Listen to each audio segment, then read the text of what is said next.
नमः सकलमङ्गल कारकाय तुभ्यं नमः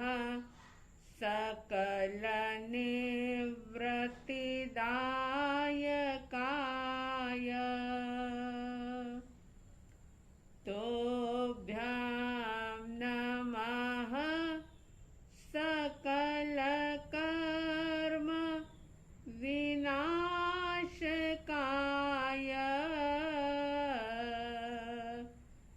तुभ्यं नमः सकल तत्व निरूपकाय तुभ्यं नमः सकल तत्व निरूपकाय।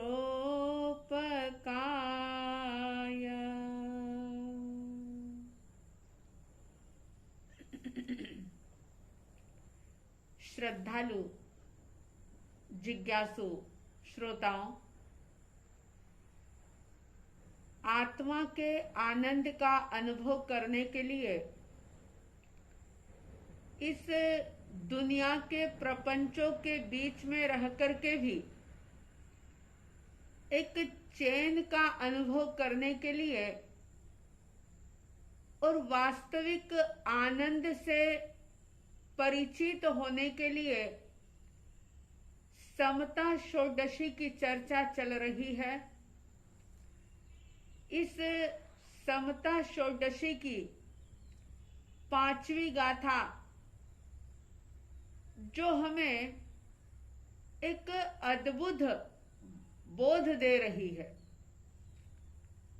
एक ऐसा बोध जो जन्मों जन्म तक नहीं मिल पाता, एक ऐसा ज्ञान जो बहुत पुण्य अर्जन करने के बाद मिलता है, एक ऐसी खुशी की बात कि जो कई कई जन्मों में सुनने को नहीं मिली, वो बात ये 5वीं गाथा बता रही है। और अगर ये गाथा समझ में आ जाए, अगर ये जिनेश्वर परमात्मा की वाणी पर इस आत्मा को दृढ़ आस्था और श्रद्धा हो जाए, तो एक जन्म की नहीं लेकिन जन्मों जन्म की दरिद्रता मिट सकती है। कहा है इस 5वीं गाथा में, तुम स्वभाव से ही आनंदमय, पर से सुख तो लेश न हो, झूठी आशा तृष्णा छोड़ो, जिन वचनों में चित्त धरो, समता रस का पान करो, अनुभव रस का पान करो, शांत रहो, शांत रहो, सहज सदा ही शांत रहो। इस गाथा को समझते हुए प्रयोग इस प्रकार से प्रारंभ करें कि जीवन में रोजमर्रा की जिंदगी में जो जो भी सुखद या दुखद घटनाएं घटती है, उन घटनाओं के द्वारा हम सत्य तक पहुंचने का प्रयास करें।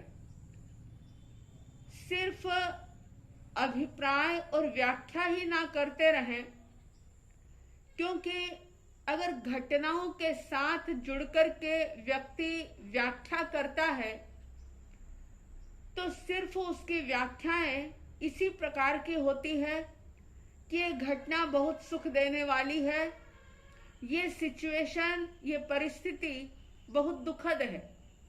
लेकिन ज्ञानी कहते हैं कि सत्य तथ्य को जानो और तथ्य को जान करके सत्य की दिशा में आगे बढ़ो।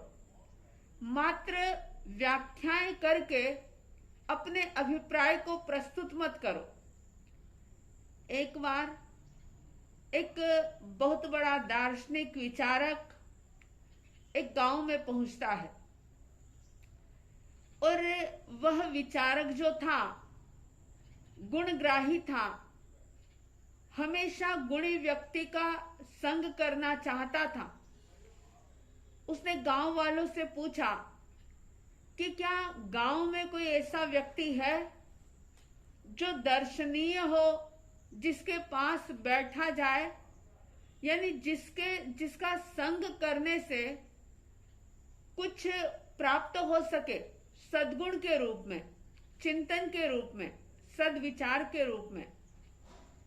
गांव वाले उसे एक व्यक्ति के पास ले गए और जैसे ही उस विचारक ने देखा कि जहां वो गांव वाले उसे ले गए थे एक छोटा सा कमरा बना हुआ था, कुछ खुली जगह थी और कुछ घोड़े वहां पर बंधे हुए थे।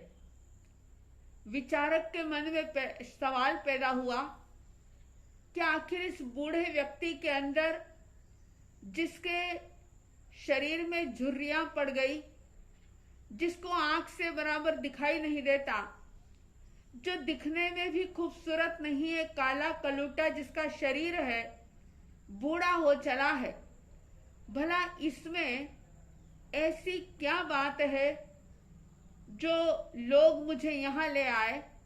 लोगों से पूछा उन्होंने कि आखिर क्या विशेषता है इस व्यक्ति की।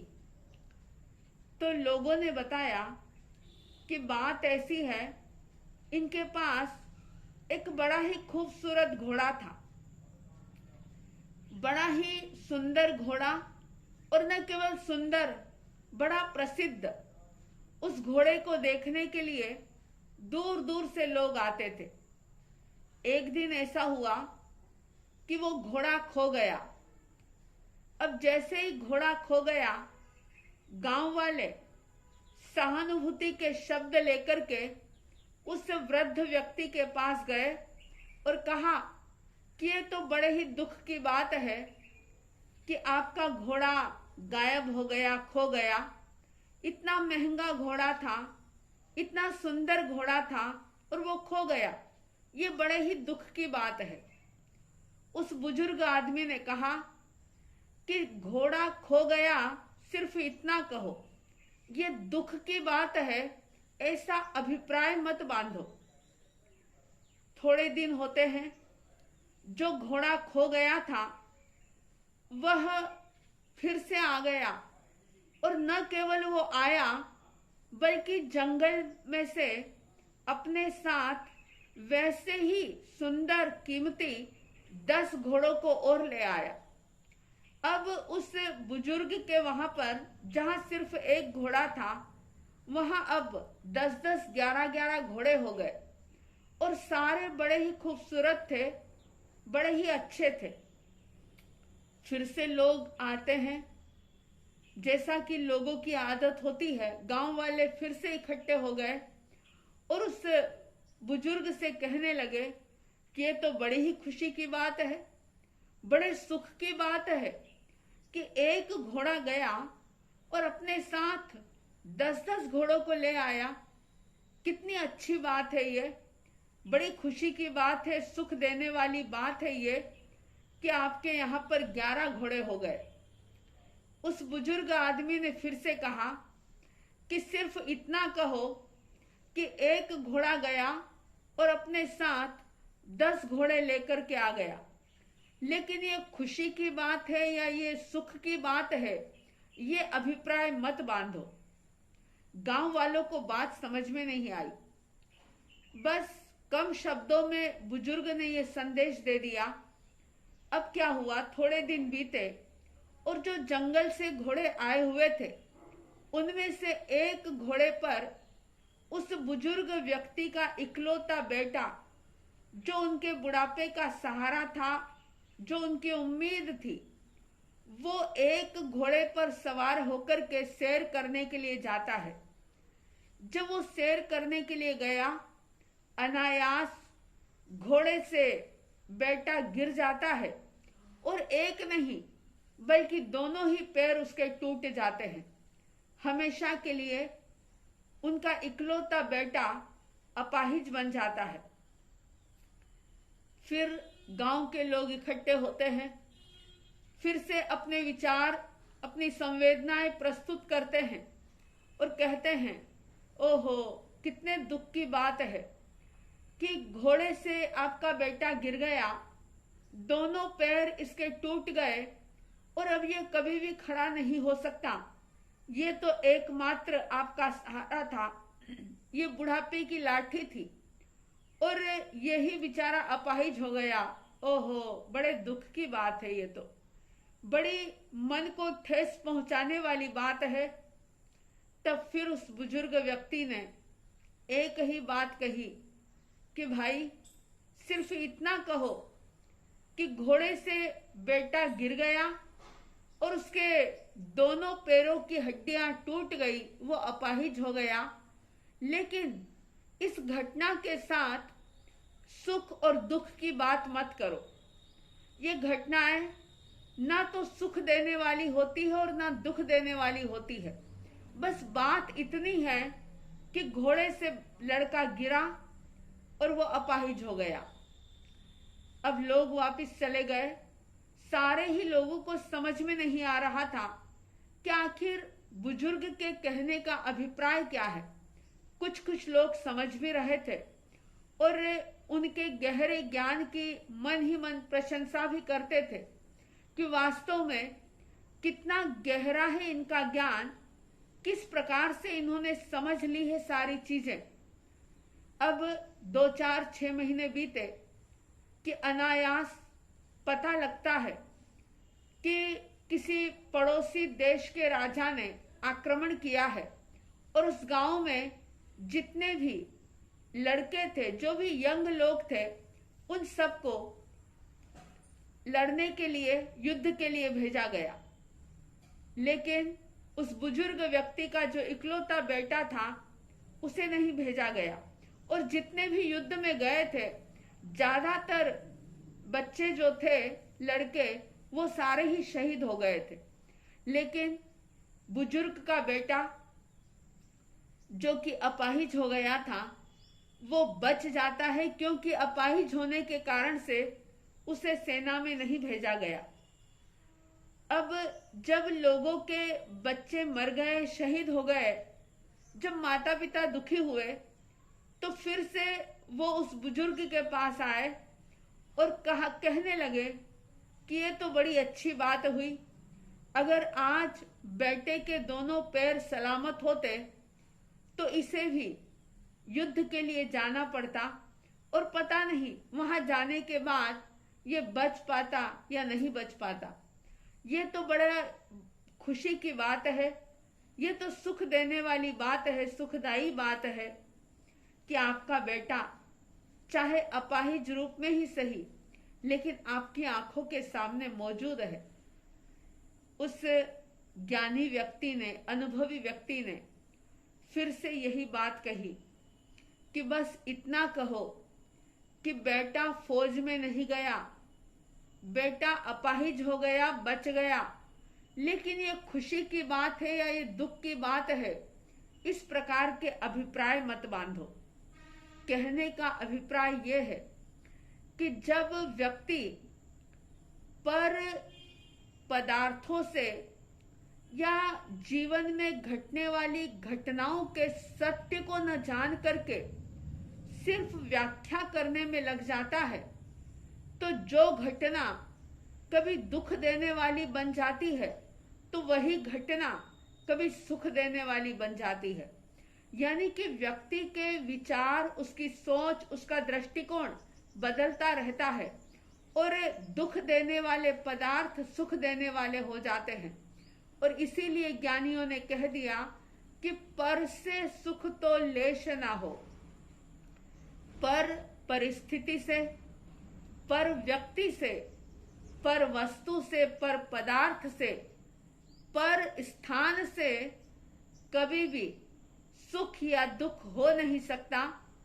अगर व्यक्ति इस झूठी आशा और तृष्णा को छोड़ दे कि मुझे दूसरों से सुख मिलता है, दूसरों से दुख मिलता है, इस अभिप्राय को अगर वो बदल दे और खुद के भीतर में रहे हुए अपने आनंद स्वभाव का अनुभव करे, तो हर पल आनंदित रह सकता है।